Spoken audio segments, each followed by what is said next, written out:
Bueno, gracias, señor director. Y como decíamos, y como decía Gustavo, estamos con una invitada de lujo, la doctora en Ciencias Sociales, Mercedes Jones. Ahora, la duda es, ¿Jones está bien o Jones? Mercedes, buen día, ¿cómo estás? ¿Qué contás? Y Hola, ¿qué muchas gracias tal? por recibirnos. ¿Qué tal, Carlos? ¿Qué tal, Gustavo? Gracias por la invitación.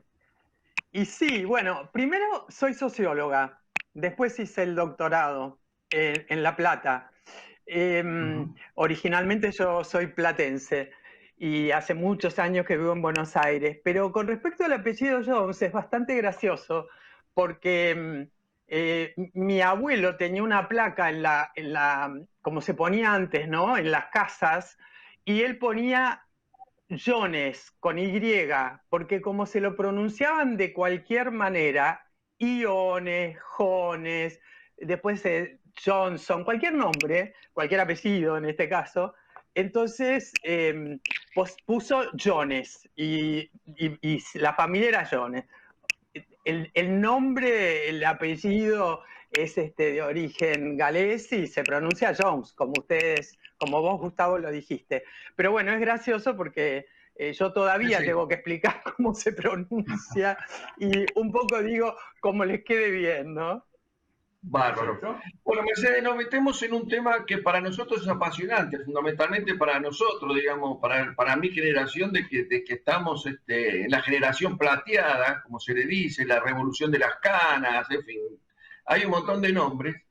Y entonces la pregunta es, ¿qué significa la economía plateada y qué implicancia tiene esto en la vida social y económica del mundo en general?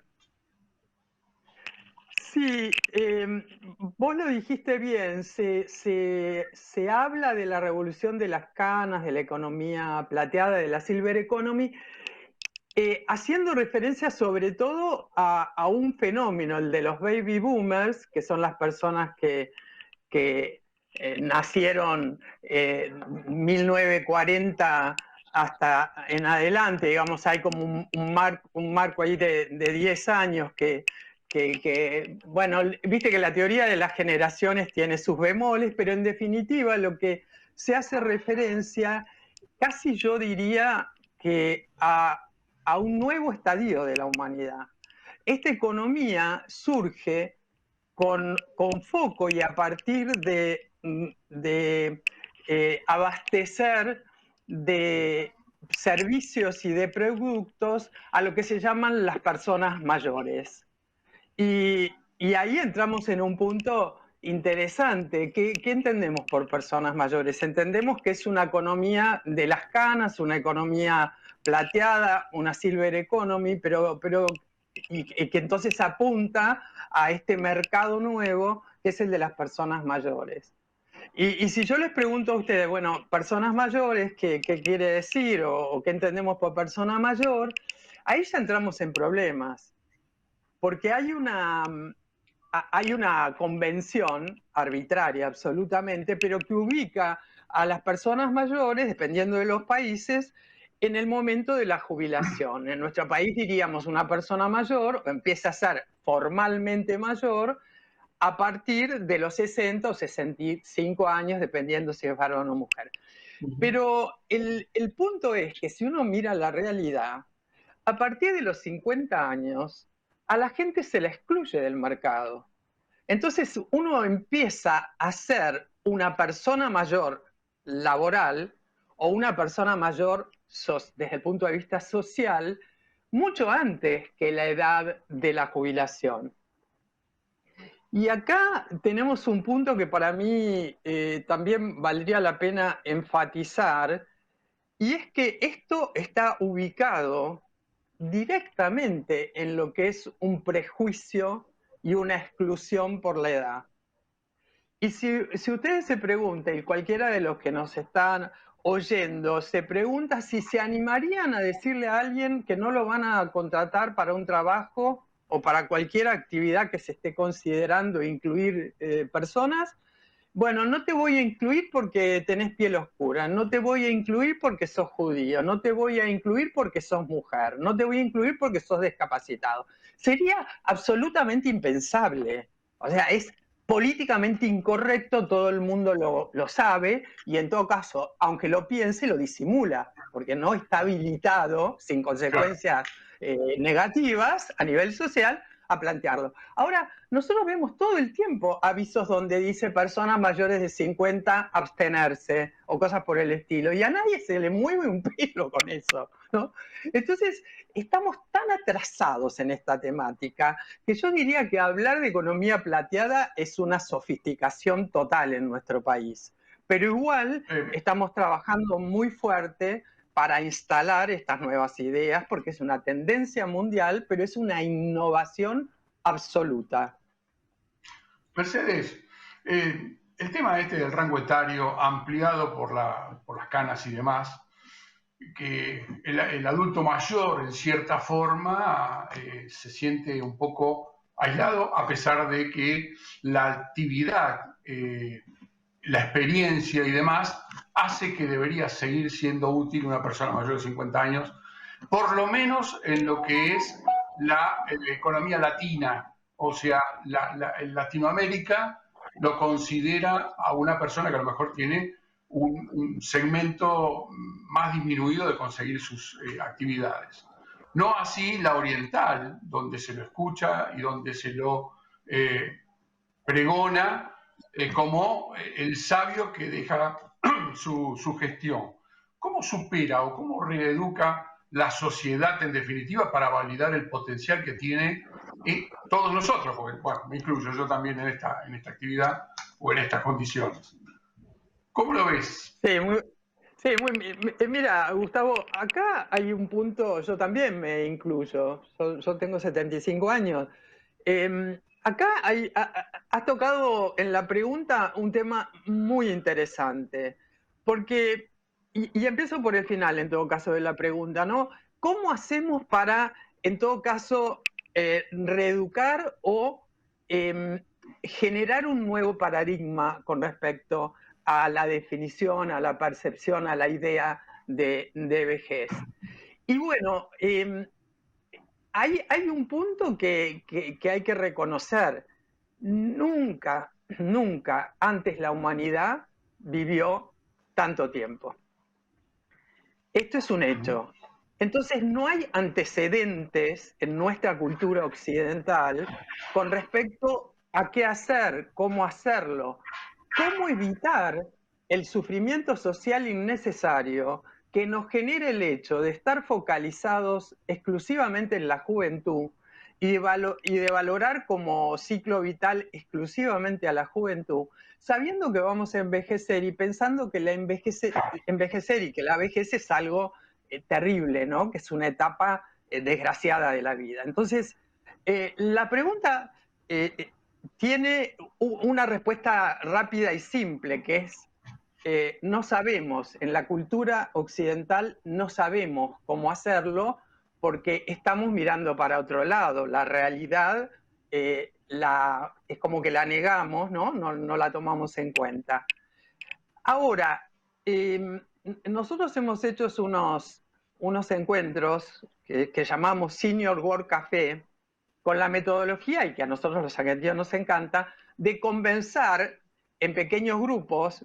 Vieron que ahora la tecnología permite que uno esté online y pueda estar en grupo grande y después ir a salitas y conversar con 4 o 5 personas. Bueno, con esta tecnología nosotros hicimos 4 encuentros con gente de Rosario y de otros lugares, y Ana Churriguera es una de las que coordinó todo esto. ¿Y saben lo que hicimos? Nos inspiramos, dijimos, si no tenemos modelos en la cultura occidental, inspirémonos en aquellas culturas que vos bien dijiste, Gustavo, no solamente respetan la vejez y la valoran, sino que la vejez es algo aspiracional. La gente quiere envejecer, quiere llegar a viejo.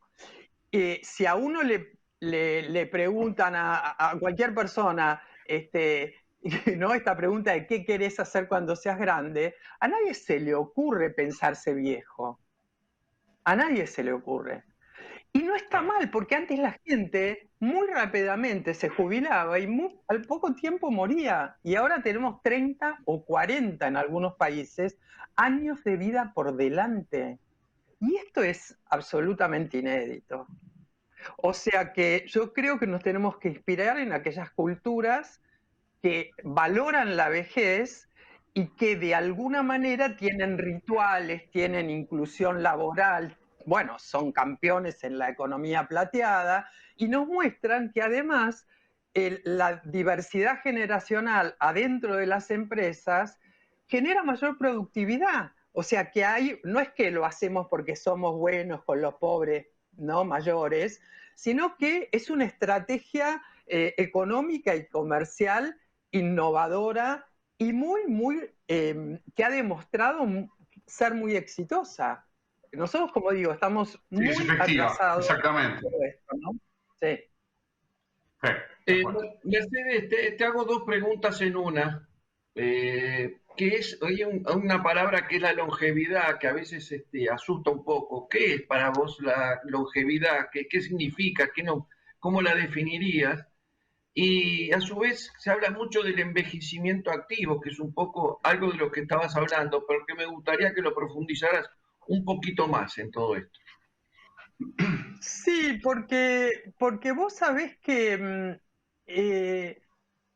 también, ¿no? Voy a empezar por el final de tu pregunta, porque el concepto de envejecimiento activo nació cuando nos empezamos a dar cuenta que aparecía gente vieja que era joven. Es decir, que era dinámica, que tenía vitalidad, que tenía proyectos, que seguía trabajando. Y como no se entendía primero mucho del fenómeno y segundo, se estaba todavía con el paradigma de vejez asociada a enfermedad, carencia, falta de autonomía, entonces se empezó a hablar de envejecimiento, es decir, se siguió hablando de envejecimiento y se le agregó el tema de actividad.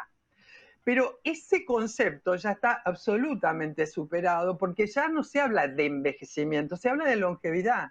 Lo que estamos asistiendo es a el aumento de vida de las personas junto a mayor vitalidad.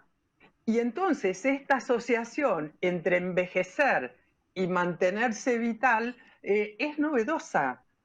¿Por qué? Por esto que estamos diciendo, nunca pasó. Y nos cuesta, fíjate que seguimos diciendo adulto mayor, nosotros ya hablamos de persona mayor. El adulto es adulto, pero en nuestro país se habla con cariño y es terrible, de los abuelos y las abuelas, lo escuchamos todo el tiempo en la televisión y es un disparate. No podés definir a una persona por un rol, es lo mismo que digas tía o tío, no tiene ningún criterio y además le quita identidad al otro, ¿no? Decirle señora, señorita, señor, lo que sea, pero no abuela o abuelo. Es decir, te ubica en un rol también de borde, ¿no? De que estás en el borde. Y yo me parece que lo que estamos asistiendo, en todo caso, si queremos usar el término de envejecimiento, es un rejuvenecimiento de la vejez, ¿no? Es decir, estamos hablando de personas viejas jóvenes. ¿Y por qué? Y bueno, porque lo que antes se llamaba tercera edad, adulto mayor, envejecimiento activo, todo este paquete, estaba asociado al inicio, ¿no?, del descubrimiento de que era algo nuevo lo que estábamos viviendo y a nivel Harvard y los grandes espacios así académicos de todo el mundo, se acepta el concepto de madurescencia, ¿no? Estás en un periodo donde estás envejeciendo, pero te mantenés joven en este concepto de juventud-vitalidad, ¿no? Y ahí nosotros en Argentina tenemos un problema para aceptarlo, porque no sé si ustedes coinciden conmigo, pero este foco permanente en la vejez como algo negativo, como algo asociado a enfermedad, a carencia, a tristeza, a invalidez, ubica entonces estos dos polos, ¿no? De juventud y vejez, de manera tal que la gente que está en el grupo de los jóvenes no quiere llegar al grupo de los viejos. Y es razonable. ¿Por qué voy a querer? Cualquiera de nosotros vamos a querer llegar allí. Mientras que cuando vos asociás lo que es el proceso de envejecimiento a madurez y a longevidad, empezás a darte cuenta de que hay otras posibilidades que las que nosotros vemos en Argentina, ¿no? Que se puede envejecer bien. Y los datos indican, por ejemplo, estudios que hizo la Universidad Católica Argentina, y a nivel mundial, la famosa curva de la felicidad, que en Argentina la gente mayor es más feliz que cuando era joven, ¿no? Es decir, y esta curva que es como una U de la felicidad, que se ha hecho en 64 países y con una cantidad enorme de personas, efectivamente la curva es que cuando vos sos más joven, en la infancia, digamos, ¿no? Sos muy feliz, va decreciendo en la edad adulta y empieza a subir a medida que envejeces. Y yo soy como testigo de esto, es decir, reconozco que todas mis exploraciones en el tema, que hace años que vengo trabajando como socióloga en esto, efectivamente hay una percepción de mayor felicidad a medida que uno se asienta en esto de la madurez. Pero bueno, está, ¿no? A nivel popular está asociada la vejez a tristeza, ¿no? A depresión, a soledad y demás. Y si bien hay casos de vejeces donde hay problemáticas de salud importantes y donde hay soledad y todo esto, no podemos, por un porcentaje muy bajo de la población de personas mayores que viven y tienen problemáticas similares a estas que estamos hablando, extenderlo a todo el colectivo de personas mayores, porque es un error severo, ¿no? Te hago una consulta, una pregunta cortita, porque andamos con escaso tiempo, pues llamémoslo así. Hoy, por lo menos en lo que podemos ver en Europa, hay prácticamente 5 generaciones de vida activas, llamémoslo. ¿Cuánta mayor expectativa, a esa mayor expectativa que hay, cuál es el compromiso que asumen las nuevas generaciones para esta consideración? O sea, ¿qué es lo que están pensando los más jóvenes respecto de tanta grupos etarios y de actividad que se presentan en este caso? Europa es una referencia. Bueno, sí, pero fíjate que no solamente Europa. Yo tengo Ahí es una donde más foto se de un marca, diario llamémoslo argentino. así. No, pero tengo un diario de Argentina de una familia cordobesa de 6 generaciones. O sea, para que tengamos una idea de lo que estamos hablando, primero, para aquellos que tienen idea de que José Ortega y Gasset escribió la teoría de las generaciones, ¿no? Casi que inventó el concepto de las generaciones. Cuando él escribía,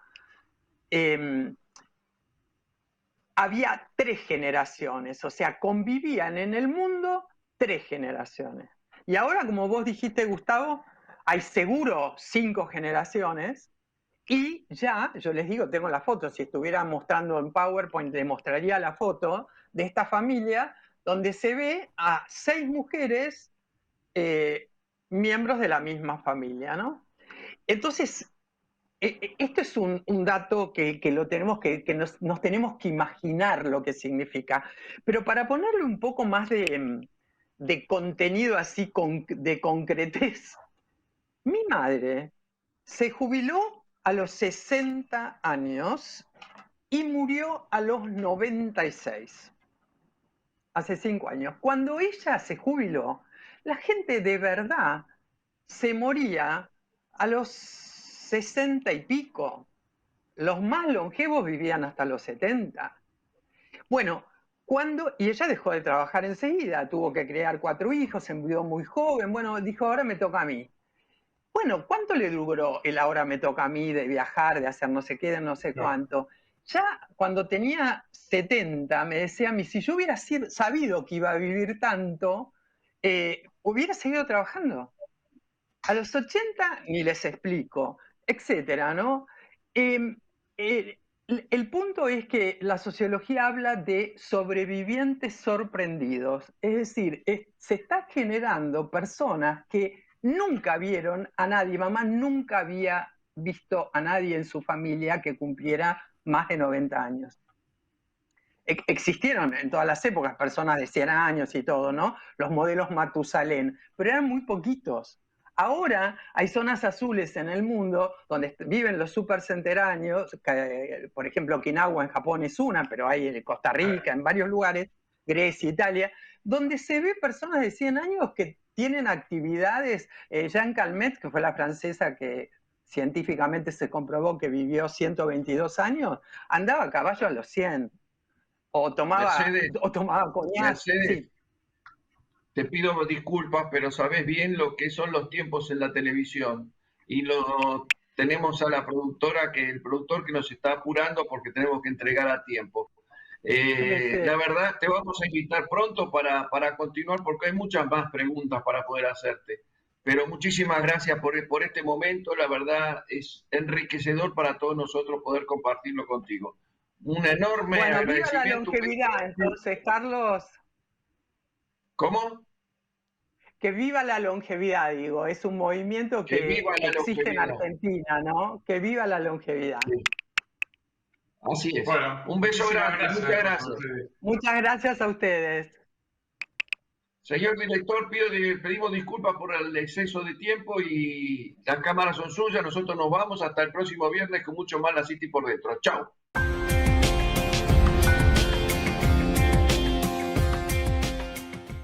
En Sancor Seguros cumplimos 75 años comprometidos con nuestros clientes. Y esa fue y es la base de cada uno de nuestros logros, de nuestra expansión, de nuestro liderazgo indiscutido. Y es lo que nos lleva a innovar para estar siempre un paso adelante. De eso se trata comprometerse, de cumplir años, cumpliendo. Sancor Seguros. Estamos hace 75 años con vos. Estamos.